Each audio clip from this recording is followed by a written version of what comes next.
तर सर्वप्रथम आपण जाणून घेऊया सविताची कास्टिंग कशी झाली। सविता जे कॅरेक्टर आहे ते कॅरेक्टर प्ले केलं आहे नंदिनी चिकटे यांनी। मला आठवत आहे की आम्ही पूर्ण ऑडिशन ची सुरुवात केली होती, सर्व कास्टिंगची सुरुवात केली होती। ती केली आम्ही आनंद निकेतन कॉलेज महाविद्यालय वरोरा इथनं। त्या वयोगटातल्या मुलं मुली यांची एक जनरल ऑडिशन होती। म्हणजे मला फक्त बघायचं होतं की कोण कॅमेरासमोर किती कम्फर्टेबल आहेत।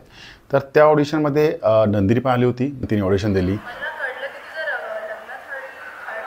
आणि अशाच जवळपास 40 ते 50 मुलींनी ऑडिशन दिल्या। ऑडिशन संपल्यानंतर म्हणजे मी बघतो तर नंदिनी तिथे थांबली होती, ती मला भेटायला आली आणि तिने मला म्हटलं की सर मला परत ऑडिशन द्यायचं आहे। मी म्हटलं की अरे ऑडिशन तर झालं आहे तुझं।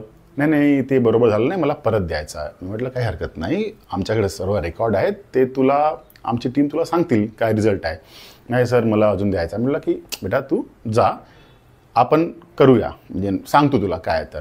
नाही सर मला रडता पण येतं, मला नाचता पण येतं, मला हे पण करता येतं। मी म्हटलं अरे ठीक आहे सांगतो।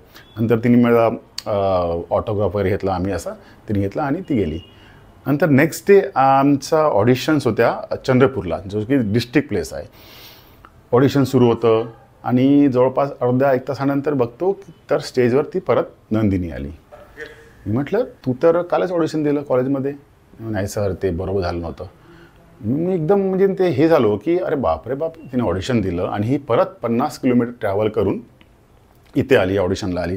मी खूप इम्प्रेस झालो, म्हणजे तिची चिकाटी बघून, ती जिद्द बघून, म्हणजे तिची भूक बघून बेसिकली मला आवडलं। म्हटलं ठीक आहे तू दे ऑडिशन। तुझा बाळ मी पोचलाय त्याला, मी पोचलाय, तू परत घेऊन जाशील, तू परत घेऊन जाशील माझ्या बाळाला। आणि तिने खूप सुंदर केलं।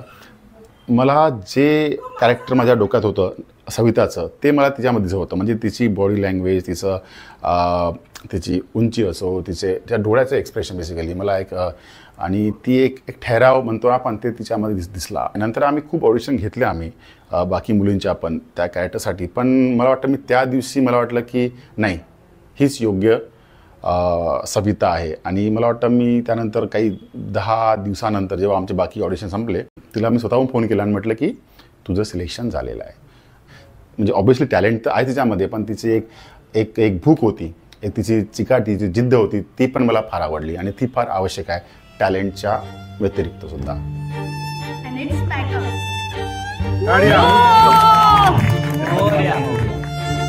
थँक्यू।